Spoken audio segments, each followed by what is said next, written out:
Class geography का जो second chapter है उसका क्वेश्चन आंसर करना है। जो फर्स्ट है, नीचे दिए गए 4 विकल्पों में से सही को चूज करना है, कौन से राइट है। फर्स्ट जो क्वेश्चन है उसको आप समझना। कह रहा है कि निम्नलिखित में से किस महाद्वीप में जनसंख्या वृद्धि सर्वाधिक है। तो जनसंख्या वृद्धि सर्वाधिक वाले जो महाद्वीप हैं वो जनसंख्या के हिसाब से ही आपको पता चल जाएगा कि ये एशिया है। मैंने बताया था कि सर्वाधिक जनसंख्या वाला महाद्वीप एशिया है ना। एशिया के बारे में आपको पता होगा कि वर्ल्ड पॉपुलेशन जितने भी हैं उसका लगभग 60% क्या है, एशिया में है। ठीक है ना, लगभग 60% एशिया में है। उसके बाद जो है सबसे ज्यादा वो अफ्रीका में है, यूरोप में है। ठीक है, इस तरह से है, आप इसको देख लेना कैसे है, आपको पता चल जाएगा। उसके बाद सेकेंड क्वेश्चन है कि निम्नलिखित में से कौन सा एक विरल जनसंख्या वाला क्षेत्र नहीं है। विरल जनसंख्या का मैंने बताया था कि जो विरल जनसंख्या है वाला क्षेत्र है, विरल जनसंख्या वाला क्षेत्र है, वहां का पॉपुलेशन क्या होता है कि 10 प्रति वर्ग किलोमीटर का जो क्षेत्र होता है, 10 व्यक्ति प्रति वर्ग किलोमीटर से कम का जो क्षेत्र होता है वो क्या होता है कि विरल जनसंख्या वाला क्षेत्र होता है। और ये क्षेत्र कहाँ होगा, मरुस्थल वाले, जहां पे रहने के अनुकूल परिस्थिति नहीं हो, रहने के अनुकूल वातावरण नहीं हो, वहां जो होते हैं जनसंख्या वो विरल जनसंख्या वाले क्षेत्र, जैसे साइबेरिया, ध्रुवीय क्षेत्र, मरुस्थलीय क्षेत्र, जैसे भारत का थार, आटाकामा, इस तरह से जो मरुस्थल वाले क्षेत्र हैं वो विरल जनसंख्या वाले क्षेत्र होते हैं। और भूमध्य सागर के जो क्षेत्र हैं वो भी विरल वाले होते हैं। आगे क्वेश्चन है, तो इसमें देखना है आपको, जो ऑप्शन दे रखा है वो है कि आटाकामा विरल जनसंख्या वाला क्षेत्र है। ठीक है, ध्रुवीय भूमध्य रेखीय प्रदेश विरल जनसंख्या वाला है, ध्रुवीय प्रदेश विरल जनसंख्या वाला है। दक्षिणी पूर्वी एशिया विरल जनसंख्या वाला नहीं है, बल्कि दक्षिणी पूर्वी एशिया क्या है, सघन जनसंख्या वाला है। ये क्या है, सघन जनसंख्या। तो ये जो है ना वो सही नहीं है, आपका ऑप्शन जो होगा वो यही होगा, सी होगा। आगे क्वेश्चन है, निम्नलिखित में कौन सा एक प्रतिकर्ष कारक नहीं है। प्रतिकर्ष कारक मतलब होता है कि पुश फैक्टर। पुश फैक्टर का क्या मतलब, पुश फैक्टर होता है कि जैसे मान लो कि एक क्षेत्र है, ठीक है, ये मान लो एक क्षेत्र है, भारत है या कोई स्टेट मान लो, यूपी मान लो, यूपी है। तो यहाँ का क्या स्थिति है कि सामाजिक आर्थिक स्थिति खराब है, ठीक, राजनीतिक स्थिति खराब है, राजनीतिक स्थिति मतलब राजनीतिक अस्थिरता है। उसके बाद आप कह सकते हो कि जो सामाजिक सांस्कृतिक सौहार्द हैं वो खराब हैं। तो जो ये सब चीज कंडीशन है ना वो वहां के लोगों को क्या करता है, प्रॉब्लम क्रिएट करता है। तो वो क्या करता है कि मान लो यहाँ एक इंसान खड़ा है, मान लो ये इंसान है, ठीक है ना, ये इंसान खड़ा है और ये इस तरफ है, पीछे से ये सारे जो कारक हैं, जो बैड कारक हैं, वो इसको क्या करता है, धक्का देता है, पुश करता है। तो पुश करेगा तो जो यूपी का ये एरिया है ना, क्षेत्र है, इससे बाहर निकलेगा ये, और बाहर निकल के कहाँ आएगा, जैसे दिल्ली वाले एरिया में आएगा जहां पे बेहतर सुविधा अवेलेबल हो, नौकरी की सुविधा हो, तो ये बाहर आएगा। तो ये जो कार्य होता है ना वो प्रतिकर्ष कारक होता है, जिसको पुश फैक्टर करते हैं। यानी जो बैड रीजन है वो उसको पुश करता है, पीछे से धक्का देता है कि आप दूसरे एरिया में जाओ, जो बेहतर क्षेत्र है उस क्षेत्र में जाओ। तो ये प्रतिकर्ष कारक पूछ रहा है, आपसे पूछ रहा है कि निम्नलिखित में कौन सा एक प्रतिकर्ष कारक नहीं है। जलाभाव प्रतिकर्ष कारक है क्या, प्रतिकर्ष कारक। बेरोजगारी क्या प्रतिकर्ष कारक है। महामारी, ये सब क्या है, प्रतिकर्ष कारक हैं। जलाभाव मतलब जल, बाढ़ का जहां क्षेत्र हो, जल, वो अलग एरिया होता है। जलाभाव जहां जल की समस्या हो, जल का अभाव, जलाभाव, जहां जल का अभाव हो। पहले आपने पढ़ा था कि जो सभ्यता का विकास हुआ है वो जल वाले क्षेत्र में, नदी जहां पे थी वहां पे विकास हुआ है। तो जहां जल का अभाव होगा, जलाभाव होगा, वहां से लोग बाहर आएंगे। ये प्रतिकर्ष कारक हैं। इसमें कह रहा है कि कारक कौन से नहीं है, तो बेरोजगारी भी प्रतिकर्ष कारक है, महामारी भी प्रतिकर्ष कारक है। और इसमें जो सी ऑप्शन है, चिकित्सा, शैक्षणिक सुविधा, ये क्या है, अपकर्ष कारक है। जो चिकित्सा होता है या शिक्षा का सुविधा होता है, वो क्या होते हैं, अट्रैक्ट करते हैं उस जगह को। वो उस जगह पे लोग बाहर से आते हैं जहां पे ये सुविधा हो। तो ये क्या होते हैं, अपकर्ष कारक हैं। ठीक है ना, तो सी इसका होगा आंसर। जो फोर्थ है, कह रहा है कि निम्नलिखित में कौन सा एक तथ्य सही नहीं है। तो 4 तथ्य दिए गए हैं। ठीक, उसमें कह रहा है कि विगत 500 वर्षों में मानव जनसंख्या 10 गुना से अधिक बढ़ी है। तो मैंने इससे पहले वाले वीडियो में बताया था कि 500 वर्षों में क्या है ना, जनसंख्या विगत 500 वर्षों में 10 गुना बढ़ी है। ठीक है, उसके बाद कह रहा है विश्व जनसंख्या में प्रतिवर्ष 8 करोड़ लोग जुड़ते हैं। यह भी मैंने बताया था, तो ये भी सही है। पर वर्ष, एवरी ईयर क्या होते हैं कि 8 करोड़ लोग जुड़ते हैं, ये भी है, सही है।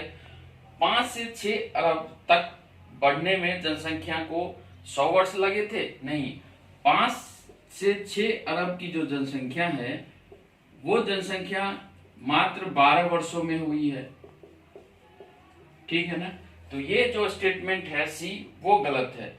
और डी है, जनांकीय संक्रमण की प्रथम अवस्था में जनसंख्या वृद्धि उच्च होती है। बिल्कुल होती है, ये मैं आगे बताऊंगा। ये क्वेश्चन है, इसका डिटेल में बताऊंगा। जो सेकेंड क्वेश्चन है वो ये कह रहा है कि 300 शब्दों में आंसर लिखना है आपको। सेकेंड क्वेश्चन है 300 शब्दों में आंसर लिखना है। 30 शब्दों में, 30 वर्ड, 30 शब्दों में लिखना है।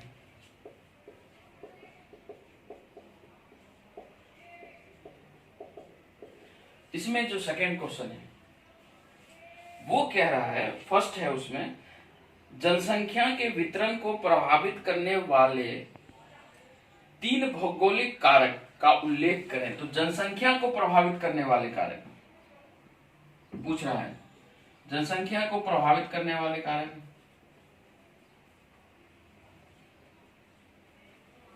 तो जो कारक हैं वो हमने बताया था कि 3 कारक हैं। ठीक है, क्या क्या, भौतिक, आर्थिक और सामाजिक सांस्कृतिक।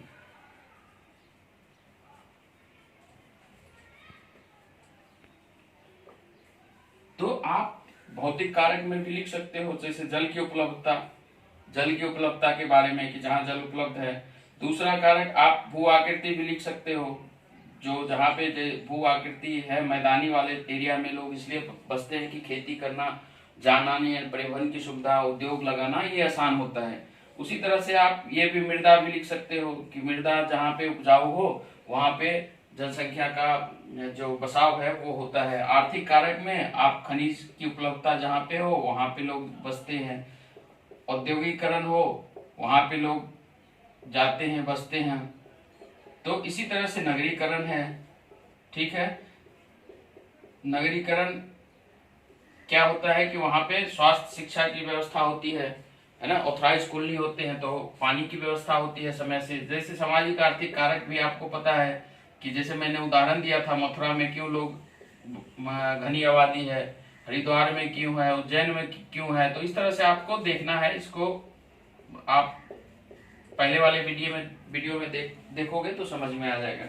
जो नेक्स्ट क्वेश्चन है इसी को डिटेल में लिखना है, इसी को लिख देना है जो मैं बताया हूं। उसके बाद जो क्वेश्चन है वो, तो जो ये कारक मैंने बताया था, इसमें जो पूछ रहा है आपसे, जो पूछ रहा है वो पूछ रहा है कि भौगोलिक कारक। ठीक है ना, तो भौगोलिक कारक जो कारक हैं, इसको भौगोलिक कारक कहते हैं या भौतिक कारक, जो भी कर लो। इसके जो कारक है ना, ये कारक आपको लिखना है, ये नहीं लिखना है, ये तो मैं बता दिया हूं आपको, ठीक है ना। जनसंख्या के प्रभावित करने वाले कारक मैं बताया था 3, वो 3 कारक ये हैं, फर्स्ट, सेकेंड और थर्ड। इसमें से आपको पूछा है क्या है, भौगोलिक कारक, तो इसके बारे में लिखना है कि जहाँ जल की उपलब्धता हो। जल की उपलब्धता से क्या होता है कि खाने पीने, धोने और सिंचाई की व्यवस्था, उद्योग, परिवहन की सुविधा होती है। भू आकृति में भी आपको मैं बताया वही लिखना है, मृदा की उपस्थिति, बस यही लिखना, ये दोनों छोड़ देना, ये मैं केवल बता दिया आपको, ठीक। कि आप अगर लास्ट वीडियो नहीं देखे होंगे तो यहाँ से भी समझ सकते हैं कुछ चीज। उसके बाद जो सेकेंड क्वेश्चन है वो कह रहा है विश्व में उच्च जनसंख्या घनत्व वाले अनेक क्षेत्र हैं, ऐसा क्यों है, क्यों होता है। तो विश्व में जो जनसंख्या घनत्व वाले क्षेत्र होते हैं उसके क्या आधार है। विश्व की बात तब समझ में आएगी जब आप उदाहरण से समझेंगे।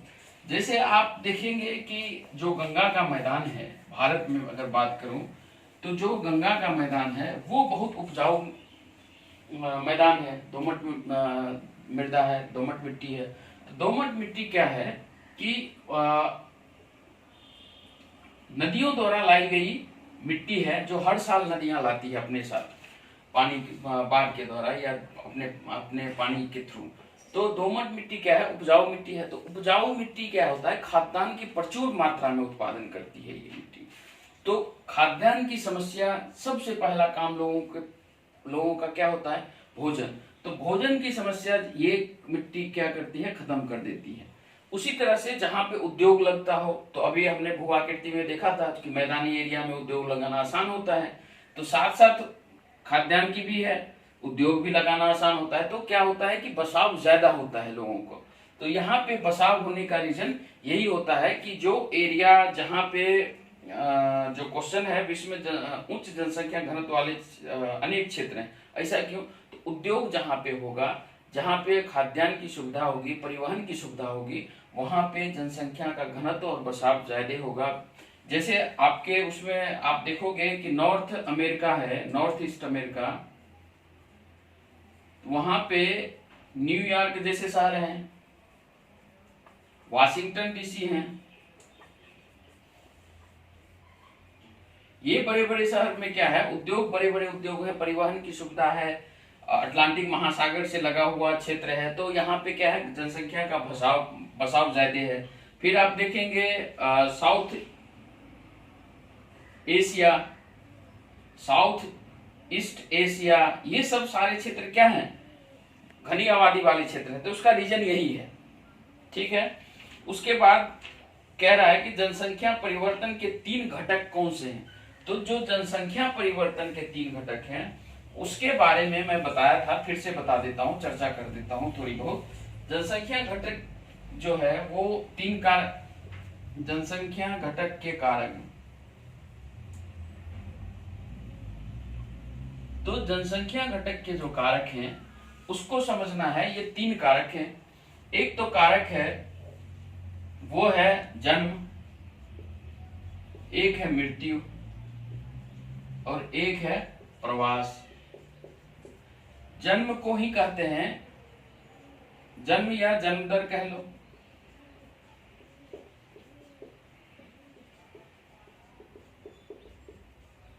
Fertility rate. मृत्यु या मृत्यु दर कह लो,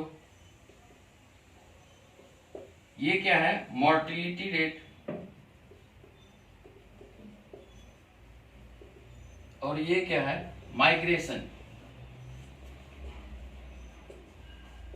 ठीक है ना।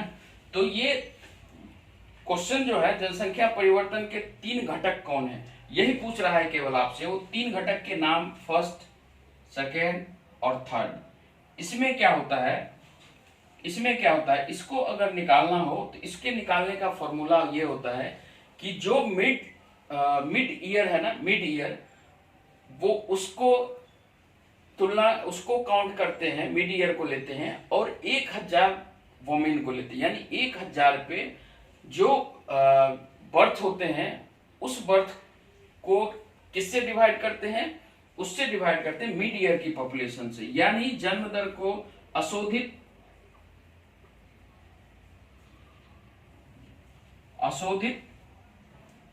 जो इसमें दिया है आपको अशोधित बर्थ रेट, अशोधित जन्म दर। ये क्या है? Crude birth rate.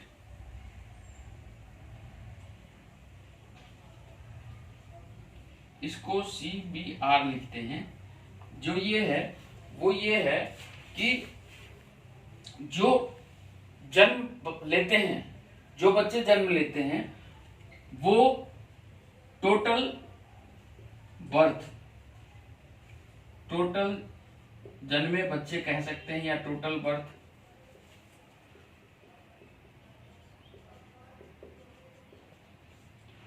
और क्या होगा नीचे, टोटल अर्धवार्षिक या मिड ईयर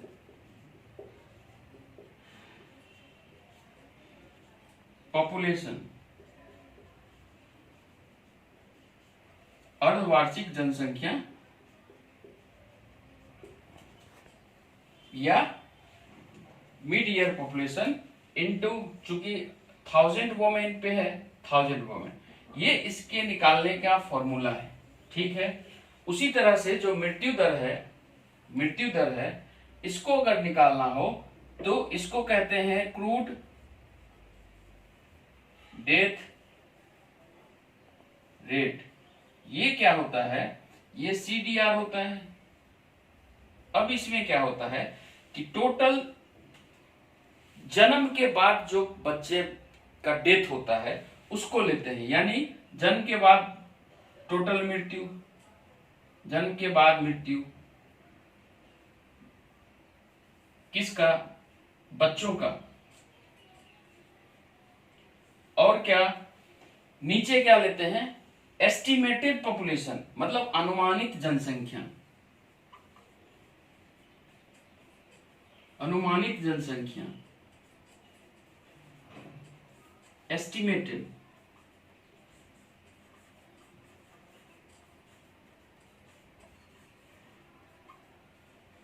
और इंटू 1000, चूंकि 1000 पर वोमेन पे तुलना बर्थ रेट काउंट करते हैं, तो इंटू 1000। तो ये दो चीज हैं। प्रवास का जो है वो मैं आगे बता दूंगा अगर क्वेश्चन आ गया तो। ठीक है। अब आगे क्वेश्चन देखते हैं। वो क्वेश्चन है आपका थर्ड क्वेश्चन। थर्ड क्वेश्चन में देखना है कि क्या कह रहा है।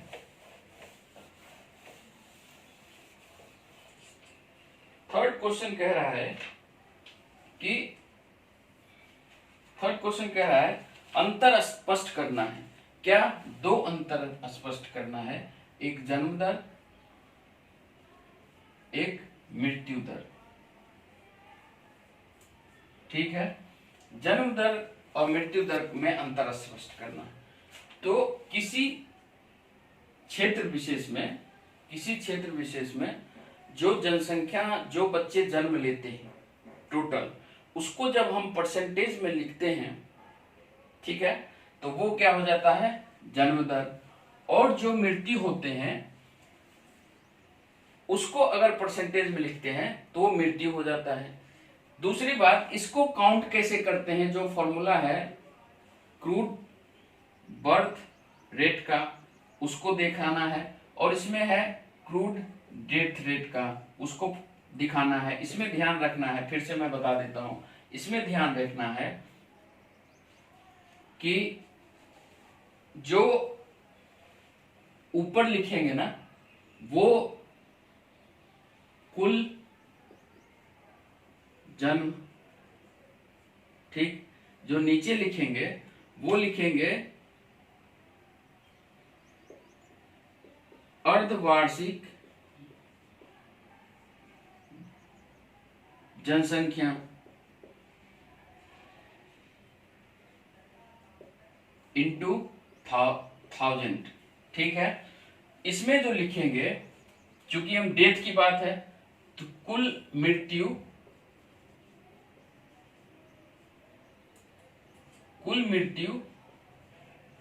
बाय अनुमानित जनसंख्या।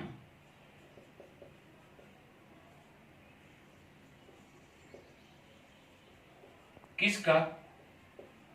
अर्धवार्षिक, ठीक है। और काउंट किस पे, 1000 वोमेन पे।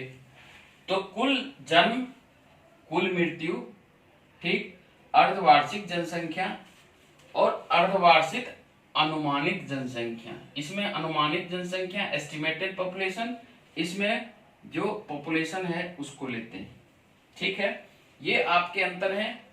और जो नेक्स्ट है वो कह रहा है प्रवास के प्रतिकर्ष कारक और अपकर्ष कारक। जो प्रवास है उसके प्रतिकर्ष और अपकर्ष कारक बताने हैं। तो यहाँ पे ही अंतर आपको पता चल जाएगा कि अंतर बताना है तो कैसे बताना है। ये है मान लो प्रतिकर्ष कारक, प्रतिकर्ष है, प्रतिकर्ष, और ये क्या है कि अपकर्ष है, अपकर्ष कारक है। तो प्रवास के कारक में आप पढ़े होंगे, या मैं पहले बताया था पहले वाले वीडियो में, प्रवास के जो कारक हैं, यहाँ पे प्रवास के कारक वो 2 कारक हैं। कौन कौन से, प्रतिकर्ष और अपकर्ष, ये प्रवास के कारक हो गए। यहां से समझ लो प्रवास के कारक एक ये हो गए और एक ये हो गए। इसको कहते हैं पुश फैक्टर, इसको कहते हैं पुल फैक्टर, ठीक है। प्रतिकर्ष कारक में क्या होता है कि पुश, पुश का मतलब धक्का देना। अब मान लो कहीं पे स्थिति बेरोजगारी हो,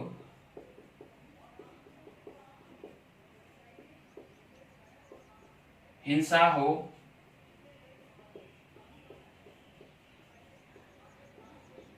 राजनीतिक अस्थिरता हो,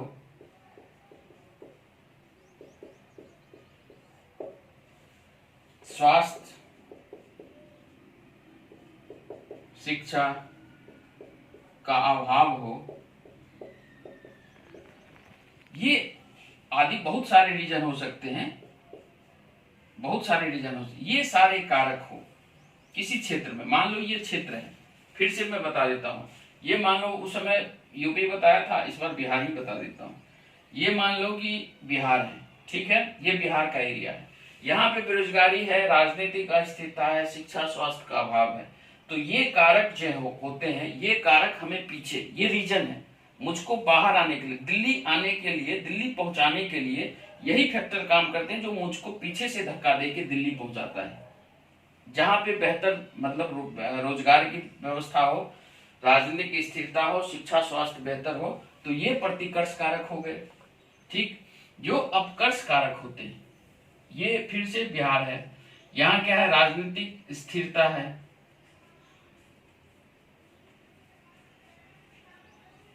ठीक है, और मान लो कि स्वास्थ्य शिक्षा बेहतर है,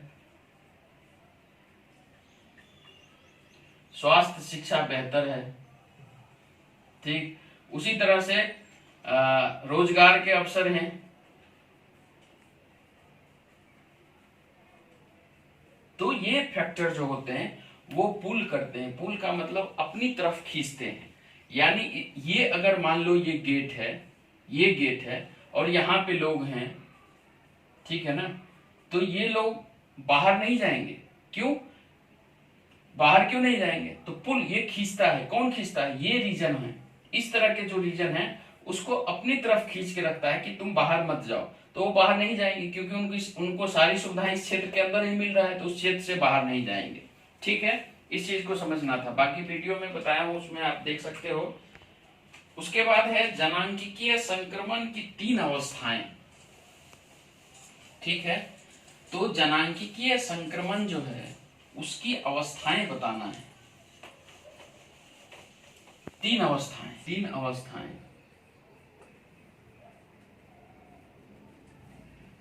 पहला अवस्था है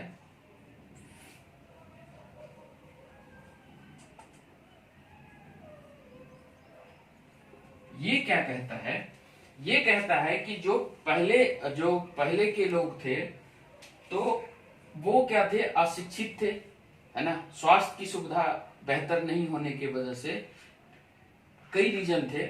तो लोग गांव में रहते थे, खेती बाड़ी पे निर्भर थे, तो उसमें क्या होता था कि महामारी होता था तो स्वास्थ्य की शिक्षा बेहतर नहीं होने की वजह से लोग अपनी जान नहीं बचा पाते थे। इस तरह से कई रीजन है। तो उसमें क्या होता था कि जो जन्म दर है ना और मृत्यु दर दोनों क्या होता था, उच्च होता था।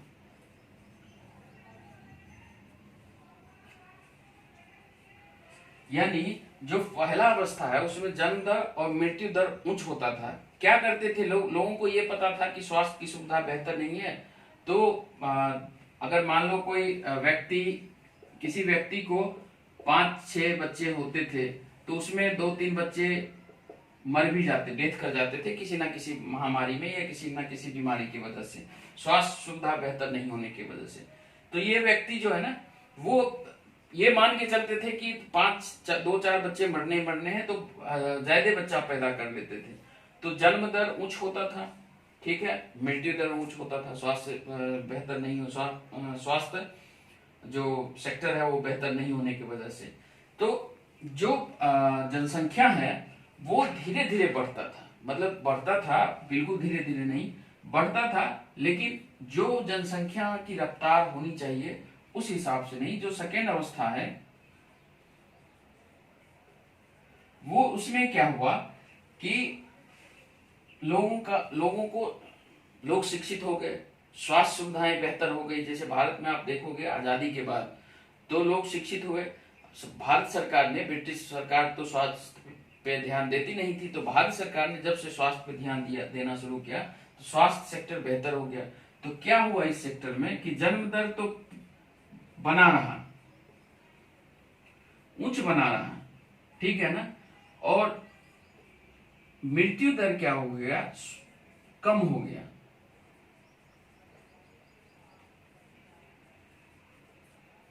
ठीक है ना। उच्च जन्म दर बने रहने के कई रीजन थे। एक तो हर को स्वास्थ्य सुविधा और हर जगह अचानक सा पॉसिबल नहीं है, लेकिन बहुत सारे जैसे ग्रामीण क्षेत्र में है कि स्वास्थ्य सुविधा अचानक आजादी के बाद पहुंचा नहीं था। तो क्या हो गया कि प्रथा वही है कि दिमाग में ये बैठा है कि 2-4 लोग मरेंगे, 2-4 बच्चे मरेंगे, तो लोग बच्चे पैदा कर रहे थे, लेकिन स्वास्थ्य सुविधा, स्वास्थ्य फैसिलिटी मिलने की वजह से बच्चे बचना शुरू हो गए, बच्चे बच जाते थे और मृत्यु दर भी कम हो गया। ठीक, तो ये जो दौर था जिसमें जन्म दर उच्च बना रहा, मृत्यु दर कम हो गया, स्वास्थ्य बेहतर होने के बाद स्वास्थ्य सेक्टर बेहतर होने, ये हो गया जनसंख्या विस्फोट का दौर।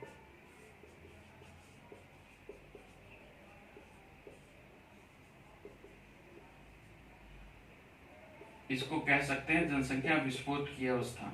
भारत में आप पढ़ोगे, भारत का जब मैं पढ़ाऊंगा 1961 to 81 की जो अवस्था है ना, वो यही अवस्था है। अभी बताया था मैं भारत में ऐसा क्यों हुआ आजादी के बाद। थर्ड जो अवस्था है वो अवस्था है कि जब विकसित देश या कोई देश विकसित हो जाता है तो शिक्षा, स्वास्थ्य, रहन सहन, ये सारे क्या होते हैं, बेहतर स्थिति में आ जाते हैं। जब ये स्थिति बेहतर होता है तब क्या होता है, तब होता है कि जो जन्म दर है ना वो कम हो जाएगा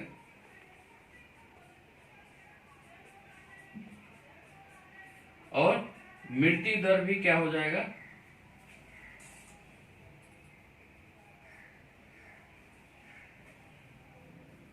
कम।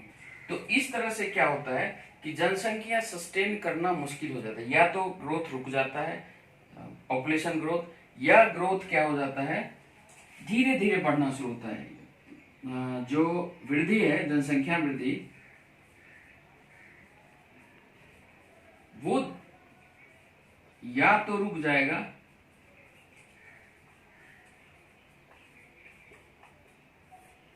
या क्या होता है, धीरे धीरे, बिल्कुल धीरे धीरे।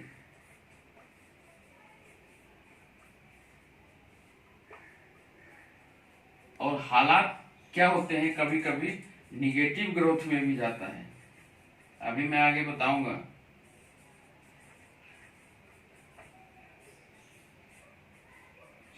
ठीक है, इस तरह से इसको समझना था। क्वेश्चन लिखना भी इसी तरह से है, आंसर लिखना भी आपको इसी तरह से है, अपने शब्दों में लिखना है। अगर लाइन बाय लाइन मैं ही लिखा दूं तो फिर आपके पढ़ने का कोई औचित नहीं है। फाइनल पेपर में लिखना आप ही लोग को है, ना कोई टीचर जाएंगे, ना यूट्यूब वाले जाएंगे, ना किसी चैनल वाले जाएंगे। मेहनत आपको कम से कम इस लेवल पे करनी ही होगी। 12th के बोर्ड देना है, 11th होता और 9th होता तो अलग बात है। ठीक है, अब कह रहा है जो 4th क्वेश्चन है वो कह रहा है कि वो कह रहा है मानचित्र कुशलता, यानी आपको मानचित्र पे इंडिकेट करना है। आपको मानचित्र दिया जाएगा, यहाँ पे नहीं है, लेकिन मानचित्र पे आपको इसको लोकेट करना है। ठीक है, पूछ रहा है यूरोप और एशिया, ये रहा यूरोप और ये रहा मान लो एशिया। ये कह रहा है 2 महाद्वीप हैं, इनमें ऋणात्मक जनसंख्या वृद्धि दर वाले देश, ये पूछ रहा है, मानचित्र पे पूछ रहा है ऋणात्मक जनसंख्या वृद्धि वाले देश। चूंकि मानचित्र होता तो मैं वहां पे आपको लोकेट करके बता देता, यहाँ पे है नहीं, मैं वैसे बता देता हूँ, कोशिश करता हूँ कि आपको कुछ समझ में आ जाए। जैसे आप यूरोप देखोगे ना, तो यूरोप में क्या है, रूस, Germany, Poland, Latvia, Lithuania, Latvia, ये सारे जो कंट्री हैं, ये सारे क्या है कि निगेटिव ग्रोथ वाले कंट्री हैं। ठीक है ना, ग्रीस हो गया, ग्रीस भी ग्रीस लिख लो। ये सारे जो कंट्री हैं निगेटिव ग्रोथ वाली कंट्री है। एशिया की बात करें तो एशिया में जो ग्रोथ है निगेटिव, वो एक्चुअल निगेटिव ग्रोथ का कोई कंसेप्ट है नहीं एशिया में। निगेटिव ग्रोथ, जब ग्रोथ माइनस में हो तभी तो निगेटिव ग्रोथ कहेंगे ना। ग्रोथ जब प्लस में 0.1 भी हो जाए तो ये निगेटिव कैसे हो सकता है ग्रोथ। तो एशिया का जो ग्रोथ है एक्चुअल निगेटिव कुछ है नहीं। कम ग्रोथ वाले जो देश हैं उसकी मैं बात कर रहा हूं, वो है आपको सिंगापुर,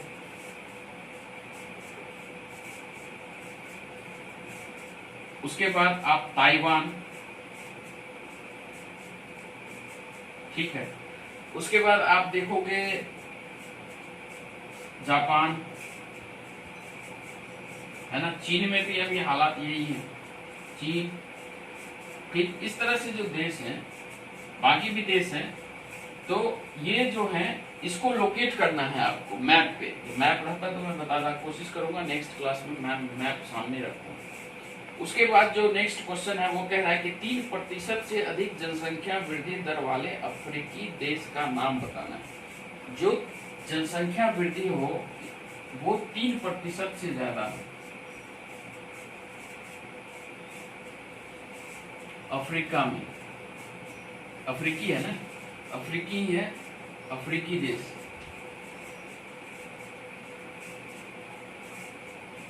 जो 3% से ज्यादा वृद्धि करने वाले हैं।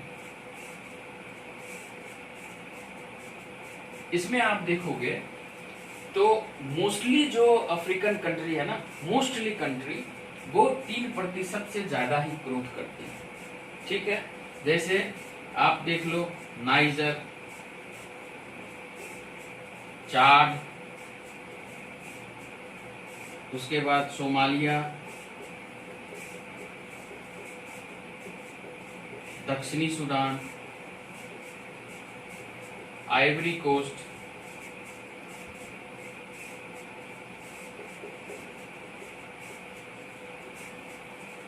कांगो,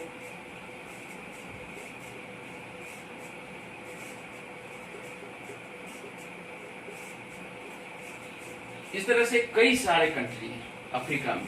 तो ये आपको अफ्रीका में लोकेट करना है मैप पे ही, क्योंकि मैप है नहीं, लेकिन ये जहां जहां मिलेंगे ना आप लोकेट कर देना। मोस्टली कंट्री अफ्रीका में 3% से ज्यादा इंक्लूडिंग करते हैं।